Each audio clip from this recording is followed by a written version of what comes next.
គ្រប់ជំរាបសួរប្រិយមិត្តអ្នកស្ដាប់នៅក្នុង Channel នៃទានរឿងខ្មោចរាត្រីទាំងអស់គ្នាហើយវិលមកជួបជាមួយនឹងខ្ញុំបាទសាជាថ្មីម្ដងទៀតហើយនៅក្នុងថ្ងៃនេះហើយថ្ងៃនេះដែរគឺខ្ញុំមានរឿងមួយដើម្បីចែករំលែកទៅកាន់ប្រិយមិត្តអ្នកស្ដាប់ទាំងអស់គ្នាដែលមានចំណងជើងថាតំបន់កប់ខ្មោចនៅថ្ងៃមួយហ្នឹងគឺនៅក្នុងភូមិរបស់ខ្ញុំហ្នឹងវាមានតំបន់មួយដែលជាតំបន់ដែលដាច់ស្រយាលពីអ្នកភូមិហើយក៏វាឆ្ងាយពីភូមិស្រុកដែរហើយកន្លែងនោះទៀតសោតគឺជាកន្លែងដែលគេទុកសម្រាប់កប់នៅសពហើយនៅកន្លែងនោះគឺសុទ្ធតែជាភ្នូគេហៅថាម៉ុងចិនមិនសូវជាមានសពខ្មែរដែលគេយកទៅកប់នៅកន្លែងនោះទេយូរអីមានមួយតែប៉ុណ្ណឹងថ្ងៃមួយនៅតំបន់ហ្នឹងគឺគេល្បីមែនតើពីស្ថានភាព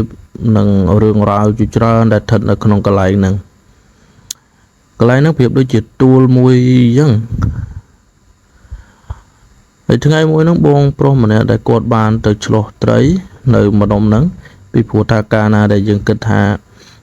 វាអាចនឹងសាបរលាបហើយពីព្រោះថាវាយូរខែឆ្នាំហើយតាំងពីយូរយារណាស់មកហើយទោះខ្ញុំកើតមិនទាន់ដែរក៏កើតមកភ្លាមគឺឃើញកន្លែងទួលនឹងភ្លាមអញ្ចឹងវាមិនដឹងថានៅតាំងពីជំនាន់ណាទេហើយថ្ងៃមួយហ្នឹងបងប្រុសម្នាក់ហ្នឹងគឺគាត់បានទៅឆ្លោះត្រីគាត់ថានៅតាមផ្លូវដែលគាត់ឆ្លោះត្រីហ្នឹងគឺសម្បូរទៅដោយត្រីធំមែនតើចាក់មកសាងទៅនៅខ្លះគាត់លេងនឹងចាក់សាងគាត់ចាប់តែនឹងដៃហ្នឹងក៏បានត្រីនោះយ៉ាងច្រើនដែរគាត់ថាក្នុងមួយយប់ហ្នឹងគឺសบายចាប់មែនតើគឺសบายចាប់នឹងឃើញត្រីច្រើនហើយធំគាត់ថាដាក់មួយធុងហ្នឹងគឺមួយផ្លេតដែរដល់មួយផ្លេតគាត់ចាប់បានឡើងពេញធុងដល់ពេលគាត់សบายចិត្តនឹងត្រីដែលបានមកហើយហ្នឹងគឺគាត់ត្រឡប់មកផ្ទះវិញហ្នឹងស្រាប់តែមានអារម្មណ៍ថាធុងរបស់អញហ្នឹងមិនក៏ស្រាលម៉េះវាគ្មានឃើញត្រីអីមកអញ្ចឹងអត់ឃើញត្រីអីនៅអញ្ចឹងដល់ពេលគាត់ត្រឡប់ទៅមើលត្រីរបស់គាត់វិញនៅក្នុងធុងហ្នឹងគឺគ្មានឃើញត្រីអីសូម្បីតែមួយក្បាលហើយយ៉ាងគាត់ស្មានតែធុងរបស់គាត់ហ្នឹងវាលេចគាត់ក៏បានមើលទៅធុងដូចជានៅល្អទេចុះហេតុអីបានជាបាត់ត្រីអស់អញ្ចឹងគាត់ក៏ត្រឡប់ទៅក្រោយវិញអត់ឃើញសូម្បីតែមួយក្បាលមិនឃើញផងអត់ដឹងថាវាឈូសនៅណានៅណីអញ្ចឹងណាពីព្រោះថាបើសិនជាវាឈូសមែនក៏វាមិនដែរឈូសម្ដងទាំងអស់ដែរស្រាប់តែគាត់អត់ស្រួល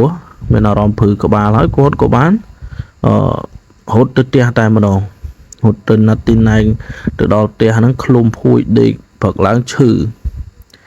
ដល់យ៉ាងទៅព្រឹកឡើងហ្នឹងគាត់បានប្រាប់ដំណើររឿងហ្នឹងទៅឪពុកម្ដាយរបស់គាត់ថាអើយម៉ែអើយយប់មិញហ្នឹងខ្ញុំទៅឆ្លោះត្រីស្រាប់តែ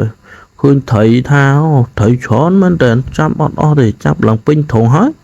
ស្រាប់តែខ្ញុំដើរមកផ្ទះវិញស្រាប់តែបាត់ត្រីនឹងអស់លីងដល់ពេលខ្ញុំដើរទៅក្រោយអត់ឃើញត្រីជ្រូសោះដល់ពេលហើយអ៊ំប្រុសដែលយកពុករបស់គាត់ហ្នឹងក៏សួរថាចុះហែងទៅចាប់ត្រីហ្នឹងចាប់នៅម្ដុំណាគាត់ក៏បានប្រាប់វិញថាចាប់នៅម្ដុំទួលគេកប់ខ្មោចយកគាត់ថាអាកន្លែងហ្នឹងពីដើមមកល្បីណារឿងអញ្ចឹងគឺតែចេញមកលងគេបែបប្លែកបែបហ្នឹងគាត់ទៅលឺយ៉ងណាអស់គ្នាឪពុករបស់គាត់ហ្នឹងធ្វើមុនលោកមកសូត្រមុនដើម្បីឲ្យ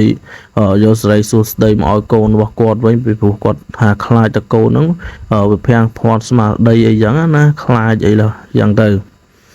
ហើយដល់ពេលថ្ងៃមួយទៀតហ្នឹងខ្ញុំហើយនឹងពូខ្ញុំពីរនាក់ទៀតបានទៅដាក់គប់កដោនៅតាមព្រៃអីចឹងណាហើយណាមួយថ្ងៃនោះគឺជាថ្ងៃដែលទាត់បាល់ហើយខិចជើងទៀតហ៎ចឹងដើរអត់សូវលឿនទេពេលទៅដើរអូសជើងឯងវាហេងងាយដែរហើយដើរអូសជើងទៅស្រាប់តែដាក់អង្គប់កដោហើយពូនិយាយលេងមួយពូចឹងណា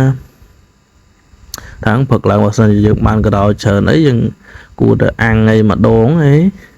dương dây liên sau kia thò mà ra thôi mà vẫn cho thầy cho ấy thò mà ra chẳng tới giờ tại thùng khăn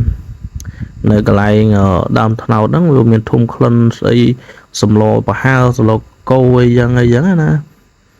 đó bị nhóm chờ super pu chứ đừng mà đông nắng vì nát cái slow ấy thùng khăn và sầm lò ấy dân mấy cốt gọn một đài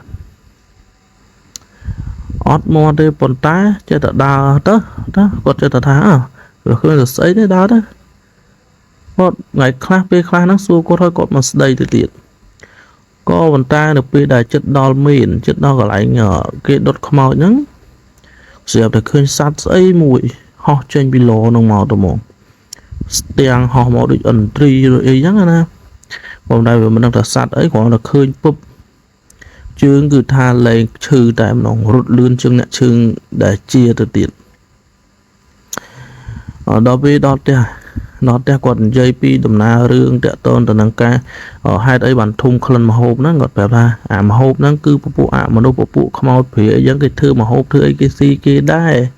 mình chết gì ấy từ dương đi hỏi sát đại tranh bị lo nó cứ sát đại từ si sát sau đại dựng đột hơi viện được so lấy dân tới cứ phụ việc từ xìa nâng anh mình trong phải bãi khá giải khá mà nó khỏi ngay coi nó bây giờ nhom trên thì cho thấy cho không cáp cho ấy giống cứ nhom ở bây là nghĩa giống nhom đau tam lò con ta là bây mau vẫn cứ trong viên hội mày ở đứa cổ viên em một phốm trong hòm được đào trầu tè cứ nơi đầm bon à còn lại có mau nhưng cứ sầm bô men pina có thlop chu pina có thlop khơi này cái tay thì khơi chỉ nhấc chỉ nhô bây giờ nè nhưng mà hai cái lại bị đau ấm vậy mình đang ta sọp đang chỉ sọp bậc phết ná cứ sọp ở tay hao rồi có sọp ở chư chủng ngư ấy chẳng á vì phụ ta không mọi luôn được lại đang về giả hào bị chẳng ở khơi số hỏi đang ngay có khơi này ngày cả năng ấy hơi hướng được on năng cầu miền tại bộ năng này là mấy chạy lại đượcการประโยชน์มาสนับต่างออกนี้ลือลูกขาดกลายนาส่งขันตีบรรยายพยอดตัวดอกขยมบาดพ้องทำให้ขยมมีกำลังใจในการนำเมติกาทำไมใจเลยการในต่างออกนี้สนับจีเรียงรอหรือไตรบาลสมกุลอังสมจุมรีบลี